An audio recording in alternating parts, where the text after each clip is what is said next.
काय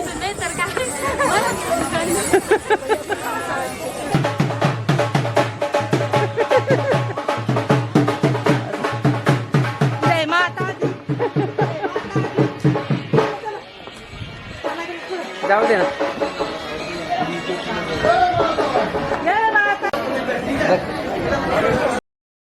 तर मंडळी एका ठिकाणी आम्ही असेच थोड्या वेळ बसलो होतो, कारण का चालून कंटाळा आलता तर थोडा बसलो. तर तिथंच आपल्या नाशिककडचे एक आजी आणि ताई भेटल्या. तर त्या वैष्णोदेवीचं दर्शन करून आल्या होत्या. तर त्या सांगत होत्या की त्यांचा अनुभव वगैरे. तर तेच मी त्यांना विचारत होते. त्या आजी तर 78 वर्षाच्या आजी होत्या आणि त्यांनी पायी वैष्णोदेवी मातेचं दर्शन केलं. कुमारीपर्यंत पायी गेल्या.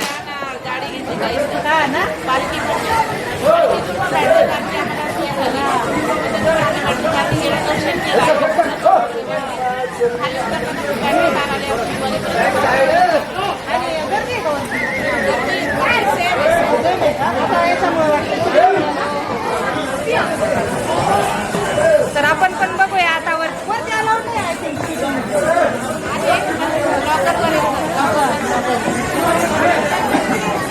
तुम्ही किती वाजता गेलेला? 8 वाजता. काल रात्री मूर्ती थांबले एवढं. वरती आम्ही चालत गेलो, फक्त 2 ठिकाणी आईने रेस्ट केला बसून. आणि या बघा तिथपर्यंत अर्धा कुमारीपर्यंत चालल्या. चालत काल रात्री गेले, आज रात्री खाली झालं. वरती रेस्ट केलं का मग तुम्ही? रेस्ट केला आम्ही, कारण आई होती ना. हा बरं आहे ना, थोडं रेस्ट करायला. आता दुसरे अगोदर केले असते ना.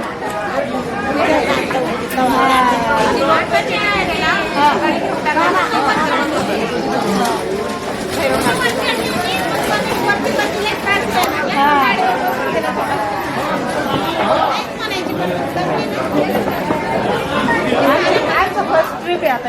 कुठून आले तुम्ही? नाशिक. आणि मी लहान म्हणजे मला नाही आठवत. मला कडेवर उचलून माझ्या वडिलांनी देवडीले माझे. पण आता काढायची नाही, जायचं काढायचं.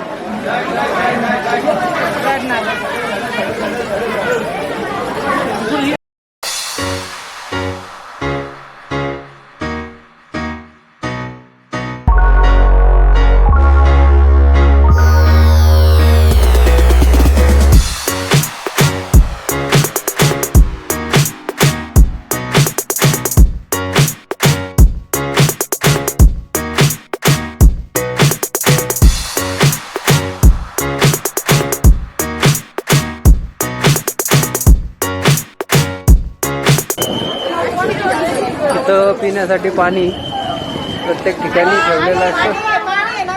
पहाडचं पाणी येतं बरं काही. आणि डोंगरातलं पाणी डायरेक्ट. हे पाणी प्यायला काही हरकत नाही, काही होणार नाही त्याने. मी तास प्यायचं हे पाणी.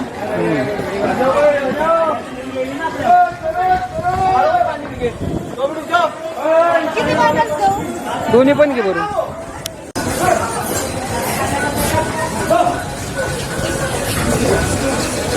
असे पाण्याची पाणीपोई भरपूर ठिकाणी असते, मध्ये मध्ये आहे. त्यामुळं खालून बॉटल भरून आणण्याची काही गरज नाही. नाहीतर पाणी नाही म्हणून खालूनच पाण्याच्या बॉटल वगैरे भरून घेऊन येतात सगळे. आणि वजन होतं तर काय खालून पाण्याची बॉटल भरून आणण्याची गरज नाही. मध्ये मध्ये बहुतेक ठिकाणी असे पाणी प्यायला केलेलं आहे. आणि खूप चांगली सोय पाण्याची. विकत पाणी घ्यायची पण काही गरज नाही.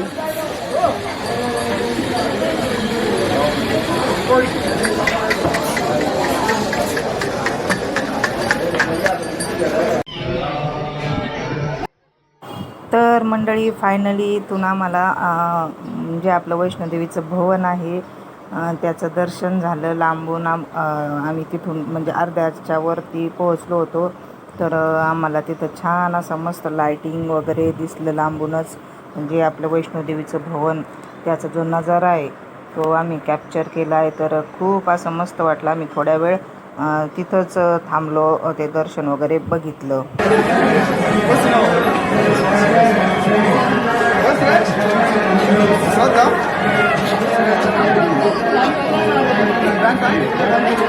काय केलं?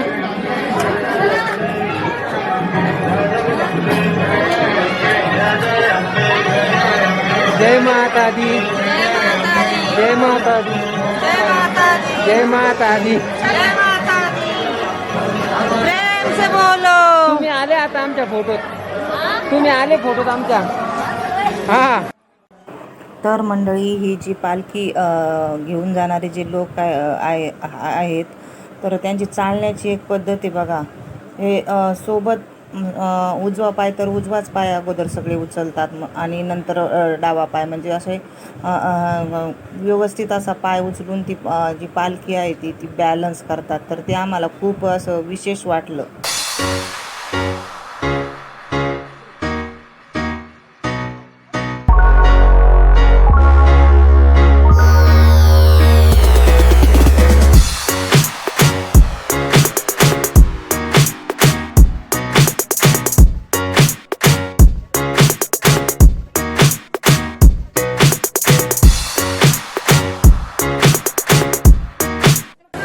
चलो जय माता दी. हे बघ ना किती एका याच्यामध्ये पाय झालं, भारी चालते ते.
तर 6-10 झाले तर, आणि आम्ही आता खाली उतरायला लागलो. तर आम्ही वैष्णोदेवीचं दर्शन केलं आणि नंतर आम्ही वरती आलो भैरवनाथाचं दर्शन करायला. तिथून किती 2.5 किलोमीटरचा रस्ता आहे ना, 2.5 किलोमीटरचा रस्ता आहे. तर तो केला आम्ही. दर्शन किती वाजता झालं आमचं? 4:30 ना, 4:30-5 ना. हां, 4:30 पर्यंत झालं दर्शन. आणि मग त्याच्यानंतर थोडासा आराम केला आम्ही. आराम केला आणि मग आता थोडे मुलं पण झोपले होते. मग आता आम्ही चाललो, मुलांची थोडीशी झोप झाली आणि आता खाली उतरायला लागलोत आम्ही. उतरायला सोपं आहे, आता काही वाटत नाही उतरायला. चढायला जरा हार्ड होतं, उतरायला सोपं आहे, त्याच्यामुळे काही नाही वाटत, इझी आहे, लवकर जाऊ. ठीक आहे, तर चला आता खाली उतरूया आणि आपलं दुसरं डेस्टिनेशन नंतर की नाही. चलो. तर मंडळी, फायनली वैष्णोदेवी मातेचं छान प्रकारे असं दर्शन झालं. रात्री 2-2:30 वाजण्याच्या सुमारास वैष्णोदेवी मातेचं आमचं दर्शन झालं. गर्दी वगैरे नव्हती, त्याच्यामुळे छान दर्शन झालं. त्याच्यानंतर वरती असलेलं जे भैरवनाथाचं मंदिर आहे तिकडे दर्शनासाठी गेलो. कारण असं म्हणतात की वैष्णोदेवी मातेचं दर्शन केल्यानंतर भैरवनाथाचं दर्शन केलं पाहिजे.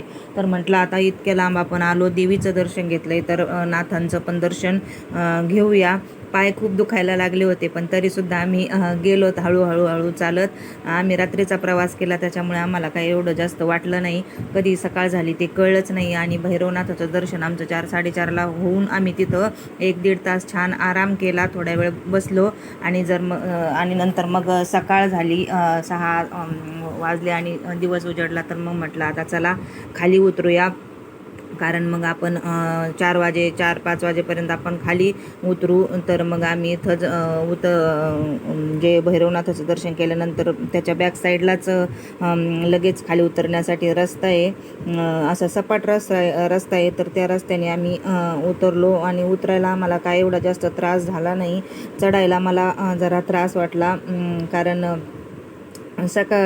वैष्णोदेवी मातेपर्यंत काय नाही वाटलं, पण भैरवनाथाला चढण्यासाठी खूप जरा थोडासा त्रासच झाला चालताना, कारण त्या पायऱ्या आहेत अशा चढायला.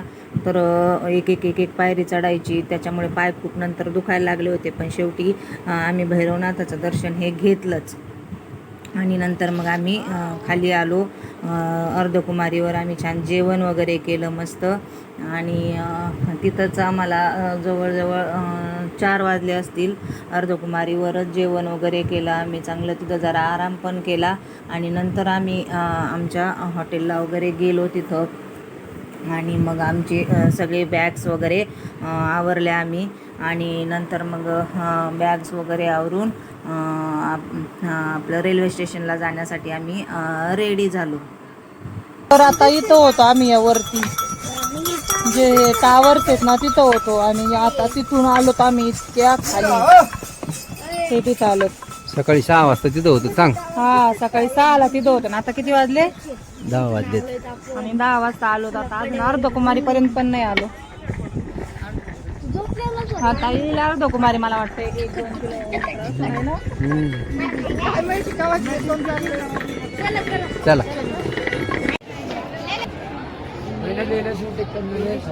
आपण नाही बघितलं का ते पाणी पडत होतं तिकडं पहाड़ बना है, वीडियो बना लो, देख के फोटो खींच देख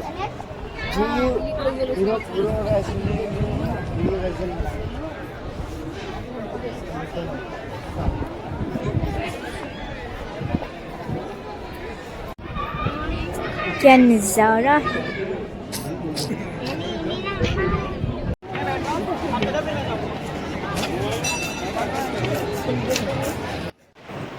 तर मंडळी, हे जे दृश्य आहे ते अविश्वसनीय असं दृश्य मी बघितलं आहे, की तिथं खूप असं म्हणजे इतका बर्फ पडला. रेल्वे प्लॅटफॉर्मवरचं आहे. आम्ही पोहोचलो आणि दुसऱ्याच मिनिटाला तिथं इतका पाऊस पडायला लागला, गारांचा पाऊस पडला. तर त्या गारा इतक्या मोठ्या मोठ्या गारा होत्या. मी ते पहिल्यांदाच अशा मोठ्या मोठ्या गारा बघितल्या. तर ते सगळं ते गारांचा पाऊस बघण्यासाठी तिथं ते रेल्वे स्टेशनवर जे सगळे लोक होते, जे माणसं होते, ते सगळेजण तिथं गारा बघण्यासाठी आले. आणि नंतर आम्ही पण गेलो मग बघायला. थकलेलो होतो, पण ते गारांचा पाऊस आणि ते गाऱ्यांची मजा घेण्यात, ते बर्फामध्ये खेळण्यात, बर्फाचा गोळा बनवण्यात इतका आम्हाला म्हणजे आनंद झाला. आणि इतकं भारी वाटलं की आमचे जे पाय दुखत होते ते आम्ही विसरूनच गेलो, की आमचे पाय वगैरे दुखत आहेत की काय. मस्त छान आम्ही सगळे त्या बर्फामध्ये खेळलो. तर मंडळी, आजचा हा व्हिडिओ मी इथेच एंड करते. हा व्हिडिओ तुम्हाला आवडला असेल तर व्हिडिओला लाईक करा, जास्तीत जास्त शेअर करा आणि सबस्क्राईब करायला विसरू नका. भेटूया पुन्हा एकदा छानशा व्हिडिओमध्ये. तोपर्यंत स्वतःची काळजी घ्या. बाय.